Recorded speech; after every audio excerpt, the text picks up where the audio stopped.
We got to talk about Bill Belichick. You know, we do it every day here, it seems like. And like I mentioned, wrapped up the class yesterday. They were in the 70s here when Belichick and Mike Lombardi, and I always throw Lombardi's name in there because he's been a big part of what they're doing in terms of evaluation and things of that nature. But they added some new guys. We'll go through this list. We actually did a full breakdown of some of these guys, so we're not going to show all of their huddles. We did that the other day, but we will talk about some new guys here that we have not spoken about. One of those guys, Madrid Tucker, you see him in the picture there. He committed yesterday to the Tar Heels over West Virginia. Have his full commitment video on the page, so check that out here on Group Chat Sports. But let's get into this class as a whole, D, and the additions that Belichick made since he came over. Yeah, so number 43 ranked class on the composite, but that climbed about 40 spots. So this was a class that really rocketed up. And when you're parachuting in like Bill Belichick did and trying to salvage a class, especially with the later signing period not being as much of a factor as it used to be, you're looking at different types of kids. Number one, did their coach get fired or quit or leave for another job, and now they have come back on the market or had the ability to get out of a letter of intent? That's kind of your first class.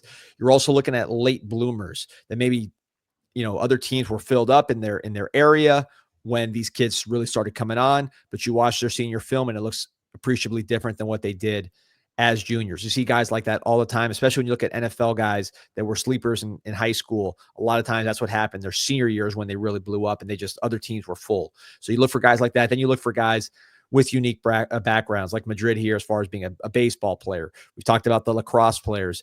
There's basketball players, position switches, guys from different countries, Canada, Europe. So that is really the bread and butter of these transition classes, is just finding guys like that who, for legitimate reasons, are up for grabs. And Pete, like you said, we've been talking Belichick a lot. We've been talking North Carolina a lot for most of these guys, because most of the recruiting action in this 2025 class after early sign day has been with UNC. We've been breaking down these guys. We have full videos on all these guys. So, we'll go through. We'll spend more time we'll go through everybody. We'll spend more time on the folks we haven't talked about as much. First quick question from Arab. He says, aren't there more hidden gems out there that have to be found with NIL? There's recruiting has gotten better and better from a recruiting service standpoint, from a huddle standpoint, the videos. So I think there's less hidden gems because there's just more information out there. It's just a matter of, and there's the same amount of teams, right, that are trying to get players. You're still signing 20, 25 plus, maybe, some of the portal actions limited the high school signing classes, but it's not been huge numbers yet. So I think it's just hard to get hidden gems because of the democratization of recruiting information. It used to be, if you had a hidden gem, you'd tell the coach, hey, don't send that video out to other coaches. You can't do that anymore with Huddle. So these recruiting staffs are way bigger as well. You have entire recruiting departments that are, before it was, especially at some of these smaller or middle tier programs that didn't have the money, and they still don't have the staffs that these Power 4 programs do, but you have to invest in that side of it to be able to scout other teams' rosters as well with the portal, scout obviously the high school part of it. But I think that's why it's not just the money to the players, it's the money that's getting put into the staffs, where there's just more hands on deck in the recruiting, into the recruiting side. $1 million GMs. I mean, it's a whole different animal. And look at Bill Belichick's GM is Mike Lombardi, a guy that's been a GM in the professional, in the National Football League. So it's a different process, and you're seeing the results. So just going through the class again, if we go through somebody fast, that's because we've already gone through them. These are the spring signees. These are the guys that signed in February, did not sign in December. UNC has the biggest class of these guys because everybody came in late. So Jack Bauer, big linebacker. I think it's Jake Bauer. Sorry, Jake Bauer. I think that's also the second time you've made that TV show. Those who know, I know you don't watch TV, Pete, but Jack Bauer was a very famous character on a television show back in the early 2000s. So Jake Bauer, big physical linebacker from Malvern, PA, was committed to Navy. You see this with two players that we're going to go over. Bill Belichick, deep ties to Navy, grew up around the program. His dad coached in there. He actually flipped two players that were committed to Navy, which was a very strong program this year. bringing him into the ACC. I guess it's easier to get guys that maybe, you know, they just don't want to be, they're not ready to commit to the service academy like that. And then, you know, the opportunity to play Power 4 football without all the other stuff they might be having second guesses about comes into play. So this guy's, of all the big linebackers that Belichick brought in here in the spring period, is probably my favorite. Guy plays running back, plays linebacker, very athletic. Here's what I found is, you know, big, which all these linebackers are big that he's brought in, 6'1", 225. He's not converting safeties to linebackers. He's dealing with big linebackers for the most part. One thing that I thought was interesting, he said that this was a 6-hour car ride to North Carolina from Malvern, PA. So one thing we've underestimated sometimes with North Carolina is just the geography. It's close to a lot of stuff. You know, there's a lot of, you know, maybe North Carolina itself's a good area for recruiting, but you can get a lot of guys there. Great comp here from Tydreek that Jake Bauer reminds me of Leo Chenal from Kansas City. Big, athletic guy who can help you on multiple downs. So of all the guys that we'll talk about all the linebackers, but this to me is the best one of the three that he brought in, at least from what I can see on these clips. Yeah, definitely looks like a really good player.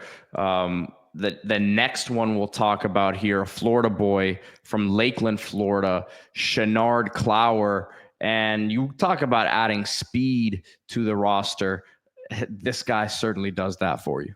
No question about it. He's a late blooming player from Lakeland, Florida, one of the best programs in the state of Florida. Many, many pros, many college players. Florida, University of Florida, this is a pipeline school for them. But there's a guy who was more of a DB, kind of an undersized, skinny defensive back, made the transition to wide receiver full-time. He always still play a little bit of DB, but mainly being a wide receiver as a senior, and had an outstanding season. You see the quicks, you see the change of direction.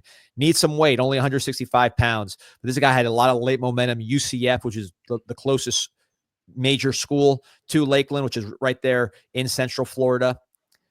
They made a push late, but North Carolina was able to get it done. Look at this quote from Clow. He says about UNC. Everything they do is NFL. Basically, there aren't 32 NFL teams anymore. There's 33. So if you're a North Carolina fan, that's got to be music to your ears.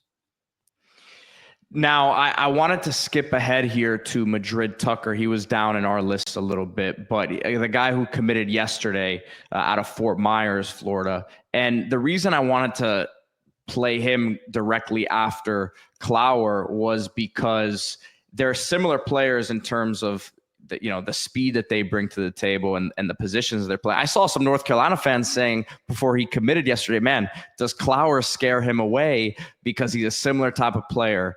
And to me, if you're a North Carolina fan, these are two under the radar gems that look way better than what their rating is. You see the ball skills. You're going to see some of the speed here. 4.40 laser 40, according to his Twitter profile. And two-sport star, son of Michael Tucker, who played 12 years in the majors, was a first-round pick in 1992 in the Major League Baseball draft. So, I'm trying to see where this kid is, rated as the 250th plus athlete in the country. I just don't see that. Yeah, I love this kid. Love the baseball background. He's a 9 on perfect game, middle infielder. So he's legit. You mentioned the bloodline from the dad. Tydreek asking, is Madrid Tucker playing baseball at UNC? I have a great quote on that from him. He said the original plan was for football only, but after talking to Coach Belichick, I learned that he's cool with having two sport athletes. So I want to play baseball and football as long as I can.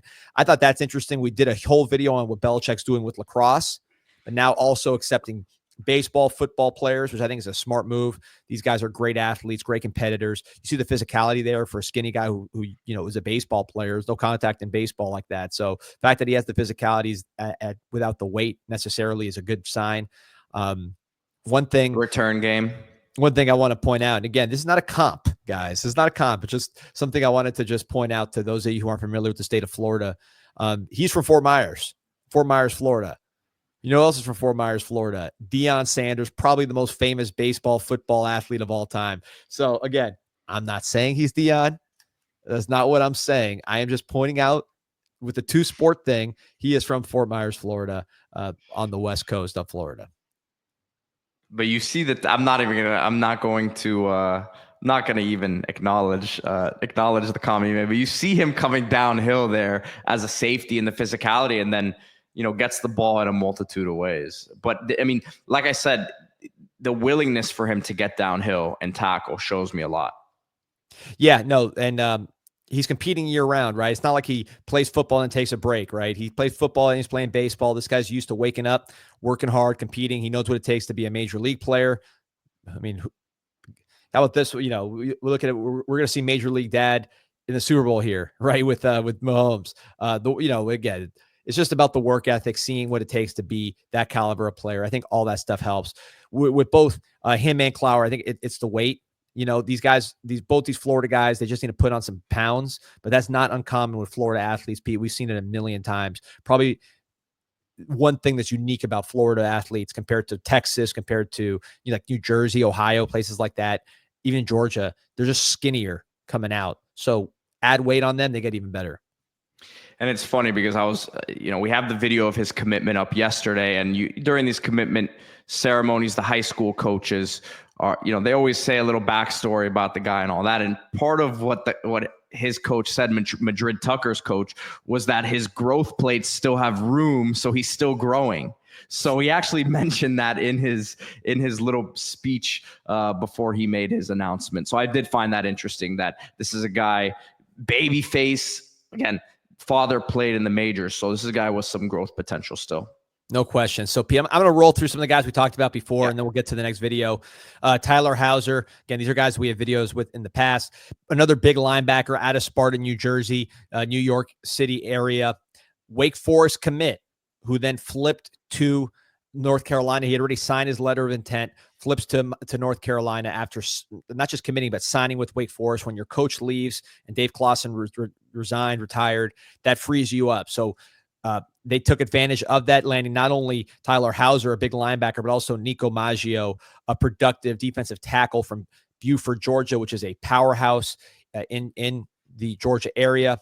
Again, that's part of what you do. You look for coaches getting fired, players freeing open that you didn't expect. Another guy that we covered, Atari Newkirk, really interesting guy from Norfolk, Virginia, high 3-star quarterback, really highly rated by 247, even though he didn't have many FBS offers until North Carolina came calling here at the end.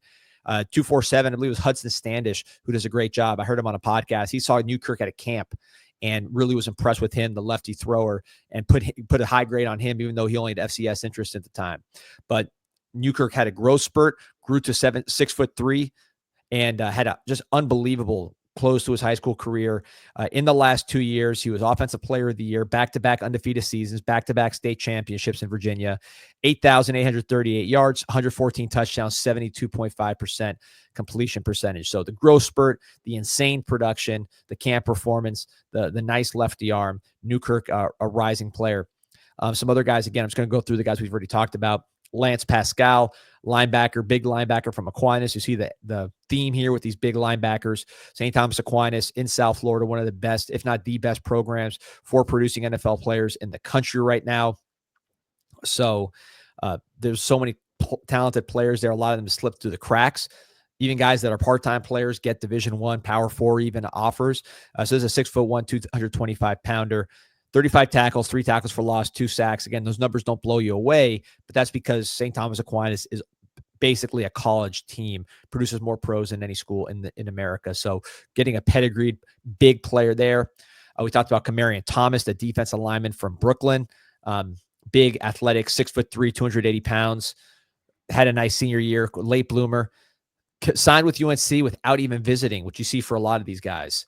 Another guy we talked about, Jojo Troop, big bowling ball running back from Tampa, Berkeley Prep. It's a private school, won a state championship. This guy's also a baseball player with a pretty nice perfect game profile, outfielder, first baseman, a good hitter. Really, really, he reminds me of Davion Gauss, who's currently the running back for UNC. Just a tough, balanced back. His junior campaign where he won the state championship was outstanding. 1,500 yards, 16 touchdowns, 6.4 yards per carry. His yards per carry actually went up as a senior, but he just carried the ball less. So I don't know if that's why his attention didn't take off like maybe we thought it would coming out of his junior year. But a really, really good player, was committed to Temple and was flipped to UNC. I think he's much more of a UNC type of player than a Temple player, based on watching much of his career. Another guy we talked about, Pete, a lot. Kennedy Uzoma, I know you like. I'll let you talk about him. Yeah, the Maryland, Baltimore area wide receiver who's 6'5", 215. Yeah, listed as 6'5". Really good. I mean, from what we saw, good straight line speed. Maybe a little stiff. Was headed to Minnesota. Was going to sit out a year in gray shirt and play defensive end most likely, but looks like he's going to play offense at North Carolina. And there's some talk for he's the one who mentioned it, that he's going to play more of a tight end position, more of a receiving tight end spot. He talked about how they use tight ends with the Patriots for years. So we understand that this is just a big, fast athlete who, again, one of these guys that I'm kind of, it's shocking that his best opportunity was as a gray shirt at Minnesota to this point. But yeah, big upside guy. Kicker, I know you love him, Pete, your guy. Well, the name is a winner right there. Gaetano Bartolomeo. So I won't pretend to evaluate the kicker, but he comes in from a great program at Bergen Catholic. So he's not coming from the shallows. Everybody knows where he's coming from and the pedigree there. So switching gears, Pete, to someone who is new to the class. We've not gone over Trey Giddens, a 6'3", 275-pound defensive lineman from Virginia Beach, Green Run High. This is a guy who is very, very quick. He is a penetrator. You see him line up all over the line, whether it's 3 technique right over the nose of the center. I've seen him stand up as well, but he lives in the backfield. Definitely a guy that likes to shoot those gaps, uses athleticism, uses quickness, gets skinny through there. Was another one like Jake Hauser, committed to Navy, ends up going to UNC, choosing the opportunity to play Power 4 football. His dad's actually an opera singer and a music professor at Old Dominion, for a little fact. Old Dominion was after him towards the end. So was Virginia Tech, but UNC ultimately closes the deal. And, this is somebody who I think is really a quick, athletic player that's going to play a specific role. He's not going to be taking up blockers necessarily, but if you need someone to get skinny and make plays in the backfield, he's that guy. Yeah, it looks like he has some good tape here for sure. You want to talk about Jaylen Nichols, the running back from Monroe, Louisiana?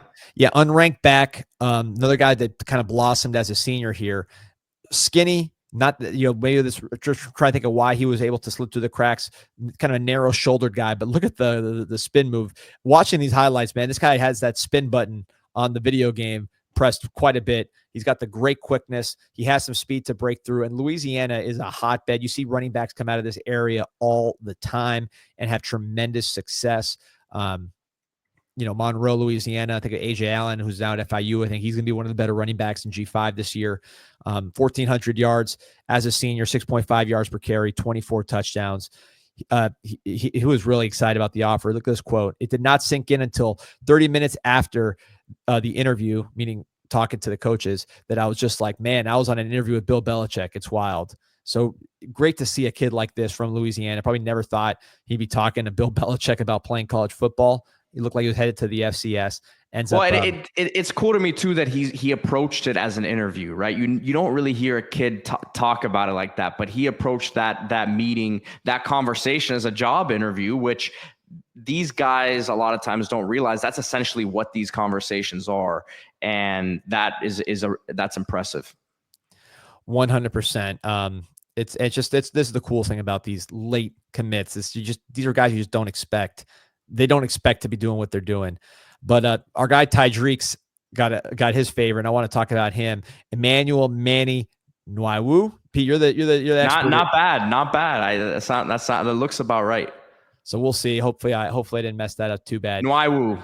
Wow, there we go. So this is an interesting guy. I mentioned, when you see these late classes, look at backgrounds. There's a player from Montreal, Canada, Quebec, Canada, 6'4", 250. He was all set to go to Michigan State. So this is a guy you took from the Power 4 level. UNC swoops in at the last second, never even visited UNC. He chooses UNC sight unseen. And I think he fits in what we're used to seeing from Bill Belichick's defenses, which is that 3-4 outside linebacker pass rusher specialist. That's what you see with him, just pass rush after pass rush. I mean, the pictures of this guy, he is jacked. He's got great physique. He has the size. You see some twitch as well. It's going to take some work finishing and doing all the things that you need besides just putting your, pinning your ears back and getting after it. But 6 games as a senior, 5 sacks, 7 tackles for loss, an interception, which was a really nice diving interception. You see it here later on these highlights. So just a really, really interesting player who some of these guys, like, they're not just, I mentioned with Giddens, these are not players that necessarily going to do everything, but they'll play a role. I think with Manny here, his role is going to be rushing the passer. Yeah, and he looks like he has some good strength in his hands too, right? I saw him kind of throw a couple offensive linemen to the ground there. We see him playing off the ball as well and playing a little bit in space, but I think him getting downhill as a pass rusher would be what we see most from him. Yeah, he that's what he's going to do, man, and he looks the part. And this is someone who's going to Michigan State. So a lot of these guys are kind of stealing from FCS and betting on your evaluation. This is a guy who was going to be for sure a division, FBS Power 4 player. Like and subscribe to the show if you're watching this for the first time. We churn out a ton of UNC content because they've been doing a lot of moves here in a short period of time, but we cover every single team all across the country, all kinds of moves, and love every minute of it, man. Appreciate the community, appreciate everybody's support. Pete, I want you to talk about one of my favorite guys here. And I got this is a defensive lineman out of Summerville, South Carolina, Yanir Smith. And I have to say, of all the players that have been added to this class after signing day, the early signing day, this is the guy that I think intrigues me the absolute most. He's out of Summerville, South Carolina, mid-sized town, let's say, in South Carolina, which is SEC country, Clemson country. 6'5", 265. He's unranked, and I have no idea how this guy is unranked.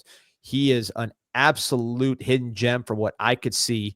He is 6'5", 265. He looks it. Long, rangy body, true defensive end if he doesn't turn into a defensive tackle.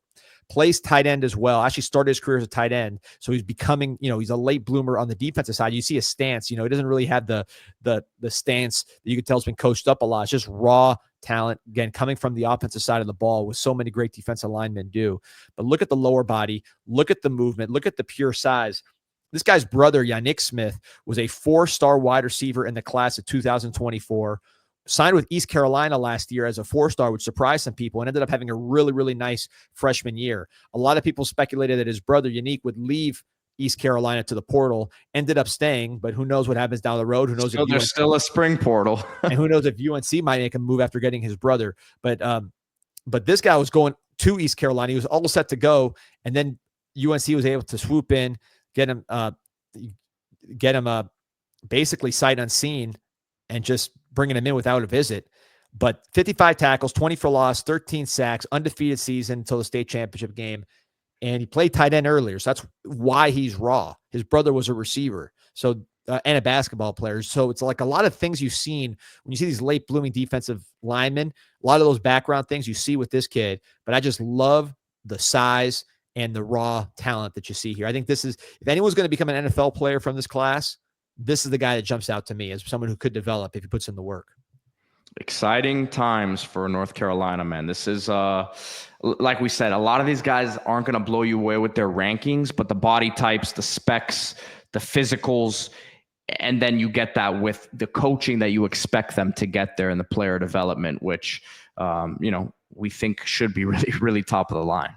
And I know we got to run, but last one I just want to just roll through real quick. Ladarian Williams from Atlanta Metro, Douglasville, 6'4", 311, big defensive lineman. Looks like a 2-gap plug-in kind of player for this defense, which needs it.